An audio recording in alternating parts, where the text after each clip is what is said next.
పొత్తులు ఖరారవుతున్నాయి. తెలుగుదేశం ఎన్డీఏలో ప్రవేశించడం దాదాపుగా ఖాయమైందని ఇరు పార్టీల నేతలు చెబుతున్నారు. టీడీపీ అధినేత చంద్రబాబు సోమవారం హైదరాబాద్లో పలు అంతర్గత సమావేశాల్లో పాల్గొన్నారు. అటు జనసేన అధినేత పవన్ కళ్యాణ్ రాజమండ్రి జనసేన ఇన్ఛార్జీలతో భేటీ కానున్నారు. అయితే ఇరువురు రేపు మాపో ఢిల్లీ వెళ్తారని ప్రచారం జరుగుతోంది.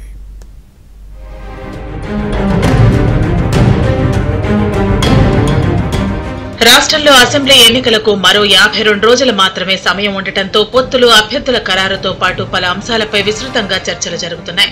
టీడీపీ జనసేన సీట్ల సర్దుబాటు దాదాపుగా కొలిక్కి వచ్చింది.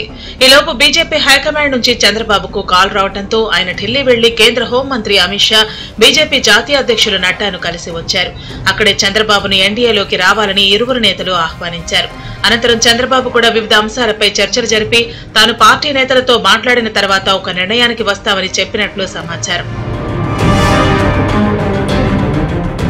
బీజేపీ జాతీయ కౌన్సిల్ సమావేశాలు ఆదివారం సాయంత్రంతో ముగిశాయి. జాతీయ కౌన్సిల్ సమావేశాల్లో ప్రధాని మోదీ మాట్లాడుతూ తాము ఎన్డీఏలో మిత్రులను రాజకీయం కోసం కలుపుకోవటం లేదని, కేవలం దేశ సమగ్రత, సార్వభౌమాధికారం కోసమే తామందరినీ కలుపుకుని ముందుకు వెడుతున్నామని ప్రకటించారు. దీంతో ఎన్డీఏలోకి టీడీపీ చేరటం దాదాపు ఖాయమైందని ఢిల్లీ వర్గాలు చెబుతున్నాయి.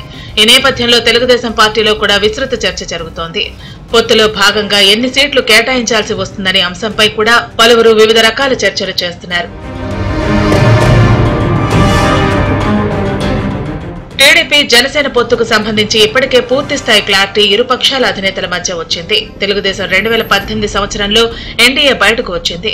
మళ్లీ తిరిగి 6 ఏళ్ల తర్వాత ఇప్పుడు టీడీపీ ఎన్డీఏలోకి వస్తుందని చెబుతున్నారు. బీజేపీ జాతీయ కౌన్సిల్ సమావేశాలు ముగిసిన తర్వాత ఆ పార్టీకి సంబంధించిన వివిధ కమిటీల అంతర్గత సమావేశాలు సోమవారం జరిగాయని ఆ పార్టీ నేతలు చెబుతున్నారు. మంగళవారం లేదా బుధవారం చంద్రబాబు, జనసేన అధినేత పవన్ కళ్యాణ్ ఢిల్లీకి వెళతారని, ఈ మేరకు ఢిల్లీ నుంచి వీరికి ఆహ్వానాలు అందాయని ప్రచారం జరుగుతుంది.